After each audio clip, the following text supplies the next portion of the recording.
Gold ETF-ഉം gold mutual ഫണ്ടും ഇവ രണ്ടും ഒന്നാണെന്നുള്ള സംശയം പലർക്കും ഉണ്ട്. എന്നാൽ ഇവയുടെ ചില വ്യത്യാസങ്ങൾ എന്താണെന്നുള്ളത് നമുക്ക് നോക്കാം. ഗോൾഡ് ETF എന്ന് പറയുന്നത് സ്റ്റോക്ക് മാർക്കറ്റിൽ യൂണിറ്റുകളായിട്ടാണ് നമുക്ക് പർച്ചേസ് ചെയ്യാൻ സാധിക്കുന്നത്. അതായത് 100 യൂണിറ്റ്, 500 യൂണിറ്റ്, 1000 യൂണിറ്റ് അങ്ങനെ യൂണിറ്റുകളായിട്ടാണ് നമുക്ക് പർച്ചേസ് ചെയ്യാനായിട്ട് സാധിക്കുന്നത്. എന്നാൽ ഗോൾഡ് മ്യൂച്വൽ ഫണ്ടിലാണെന്നുണ്ടെങ്കിലോ നമ്മളിലുള്ള എമൗണ്ട് നമുക്ക് ഇൻവെസ്റ്റ് ചെയ്ത് ആ എമൗണ്ടിന് ഇക്വലൻ്റ് ആയിട്ടുള്ള യൂണിറ്റ് നമുക്ക് ഇങ്ങോട്ട് പർച്ചേസ് ചെയ്യാനായിട്ട് സാധിക്കും. 5000 രൂപയ്ക്കോ 10000 രൂപയ്ക്കോ 50000 രൂപയ്ക്കോ എത്ര രൂപയ്ക്ക് വേണമെന്നുണ്ടെങ്കിൽ നമുക്ക് പർച്ചേസ് ചെയ്യാനായിട്ട് സാധിക്കും. ഇനി രണ്ടാമത്തെ വ്യത്യാസം എന്താണെന്ന് ചോദിച്ചു കഴിഞ്ഞാൽ ഗോൾഡ് ETF മാർക്കറ്റിൽ ട്രേഡ് ചെയ്യപ്പെടുന്നത് കൊണ്ട് ഒരു ദിവസം തന്നെ മാർക്കറ്റിൽ ഗോൾഡിൻ്റെ വില മാറിക്കൊണ്ടേയിരിക്കും.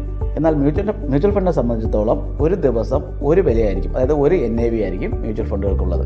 ഇനി പ്രധാനപ്പെട്ട വ്യത്യാസം എന്താണെന്ന് ചോദിച്ചു കഴിഞ്ഞാൽ ഗോൾഡ് ETF-ൽ നമുക്ക് നിക്ഷേപിക്കണമെന്നുണ്ടെങ്കിൽ ഡിമാറ്റ് അക്കൗണ്ട് നിർബന്ധമാണ്. എന്നാൽ ഗോൾഡ് മ്യൂച്വൽ ഫണ്ടിലാണെന്നുണ്ടെങ്കിലോ ഡിമാറ്റിൻ്റെ ആവശ്യം വരുന്നില്ല. അപ്പോൾ ഗോൾഡ് ETF-ഉം ഗോൾഡ് ഫണ്ടും എന്താണ്, അതിൻ്റെ വ്യത്യാസം എന്താണെന്നുള്ളത് മനസ്സിലാക്കി ഇൻവെസ്റ്റ് ചെയ്യുന്നതാണ് നല്ലത്.